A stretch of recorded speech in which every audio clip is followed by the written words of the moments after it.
Assalamualaikum warahmatullahi wabarakatuh. Bagaimana kabarnya Bapak Ibu Saudara sekalian? Semoga semua kita berada dalam limpahan taufik dan hidayah Allah Subhanahu wa taala.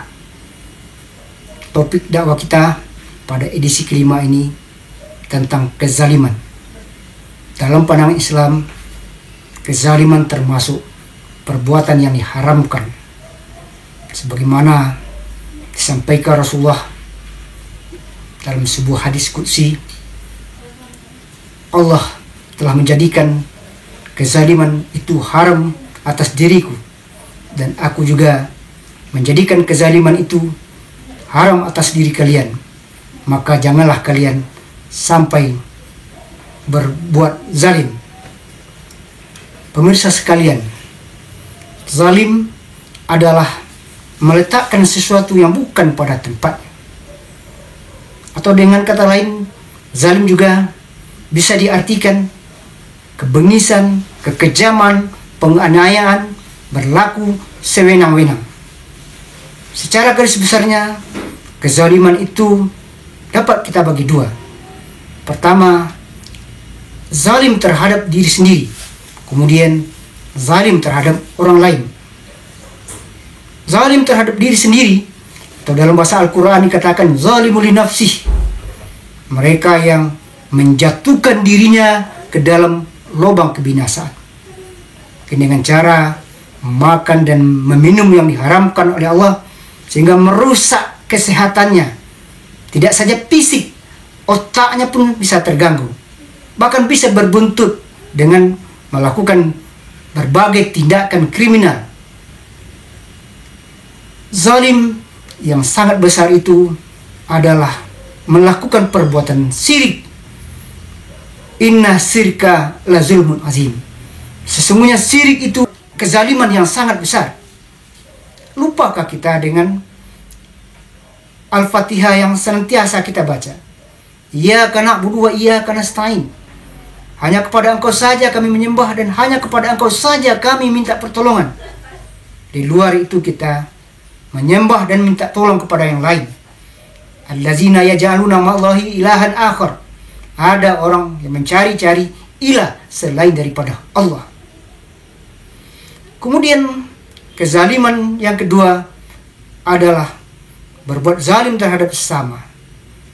Sebagaimana penggalan khutbah Rasulullah sewaktu melaksanakan haji wada, aku telah mengharamkan darah kalian, harta kalian, dan kesucian kalian. Maksudnya apa? Rasulullah telah tegas menyampaikan bahwa tidak boleh melakukan pertumpahan darah. Sesama umat tidak boleh saling bunuh-membunuh. Jangankan lagi melakukan pembunuhan, menginjak semut saja kita sudah dilarang. Kalaupun kita akan membunuh, ada syarat yang ditentukan. ولا تقتلوا النفس التي حرم الله إلا بالحق. Dan janganlah kamu membunuh orang yang diharamkan oleh Allah illa bil haq, kecuali yang dibenarkan. Apa yang dibenarkan? Umpamanya melakukan pembelaan ketika kita menghadapi serangan, atau mungkin juga melakukan hukum qisas, atau membunuh kaum kafir dalam medan peperangan. Kalau tidak dibenarkan, sekali-kali jangan kita membunuh orang secara serampangan, hanya dengan masalah-masalah sepele, persoalan lawan politik dan lain-lain, kita bunuh orang. Apalagi yang bertugas untuk menjaga keamanan, peluru yang dibeli dengan uang rakyat kita pergunakan untuk membunuh rakyat. Itu sudah sangat keterlaluan sekali. Kemudian zalim terhadap harta, tidak mengeluarkan harta padahal sudah wajib dikeluarkan, seperti membayar zakat, atau mengambil harta orang lain dengan cara yang tidak benar, dengan jalan merampok, merampas, membobol bank, atau kejahatan kerah putih yang lainnya. Dan kemudian zalim terhadap kehormatan, tidak mau memelihara kesucian, melakukan perbuatan keji seperti berbuat zina, padahal itu sudah tegas dilarang di dalam agama. Wala taqrabuz zina innahu kana fahisatan wa sa'a sabila. Jangan kamu dekati perbuatan zina. Itu termasuk perbuatan yang amat keji dan jalan yang amat buruk. Melakukan penyimpangan seksual, perilaku LGBT seperti yang pernah dilakukan oleh kaum Lut yang durhaka, sehingga Allah menurunkan azab berupa hujan batu dari langit. Hadirin sekalian, lalu bagaimana kita menyikapi kezaliman itu? Apalagi kalau berada di hadapan kita. Ada sebuah ilustrasi menarik yang pernah dimuat oleh portal Islam. Suatu hari seorang profesor masuk ke ruang kuliah. Tiada angin, tiada badai. Langsung saja membentak-bentak mahasiswa, mencela, memaki. Bahkan ada salah seorang yang dibuli dengan perkataan kasar dan diusir keluar. Lalu guru besar ini melanjutkan kuliahnya. Klimaksnya ketika setelah ujian, profesor ini mengumumkan tak satu orang pun di antara kalian yang lulus ujian. Sehingga ini menjadi bahan pertanyaan termasuk pihak universitas. Kenapa sampai begini? Lalu profesor menjawab, bagaimana saya akan meluluskan? Sementara mereka diam terhadap kezaliman yang saya lakukan.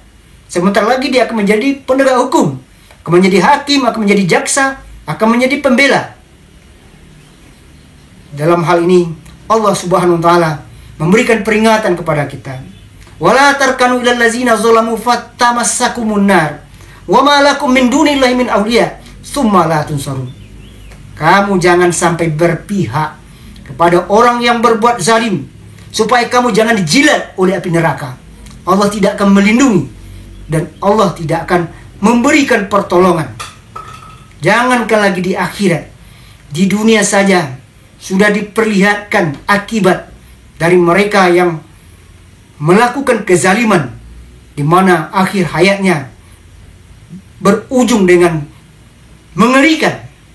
Agaknya tidak terlalu sulit kita mendapatkan referensi seperti Fir'aun yang menganggap dirinya sebagai Tuhan, maka menepuk dada kesombongan.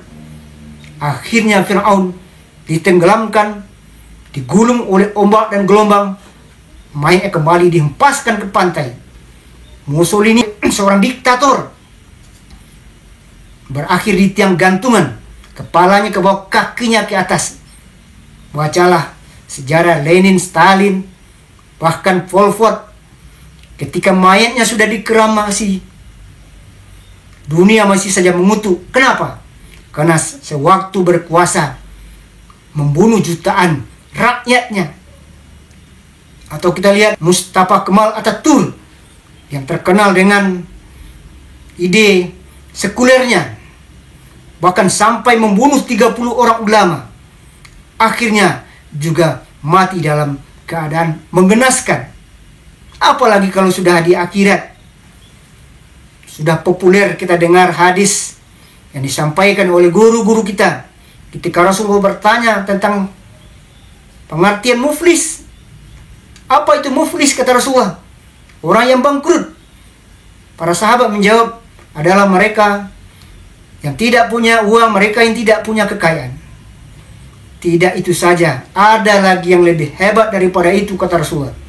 Mereka yang muflis itu adalah orang yang nanti di hadapan Allah membawa setumpuk kebaikannya, banyak pahalanya, pahala sholatnya, pahala puasanya, pahala zakatnya, pahala hajinya. Sementara dia juga berurusan dengan orang lain, memikul beban dosa. Dia sering mencela, mencaci, memfitnah, membunuh, bahkan mengambil hak orang lain. Nanti kebaikannya yang banyak itu diberikan kepada orang tempat dicelanya itu. Dan kalau dosanya lebih besar, maka dia akan dipunis, akan masuk ke dalam neraka. Oleh karena demikian, marilah kita menghindari kezaliman ini. Sekali-kali jangan berbuat zalim terhadap siapa saja, di mana saja, kapan saja.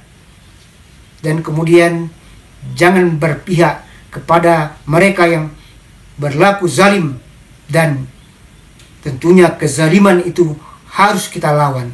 Wabillahi taufiq wal hidayah. Wassalamualaikum warahmatullahi wabarakatuh.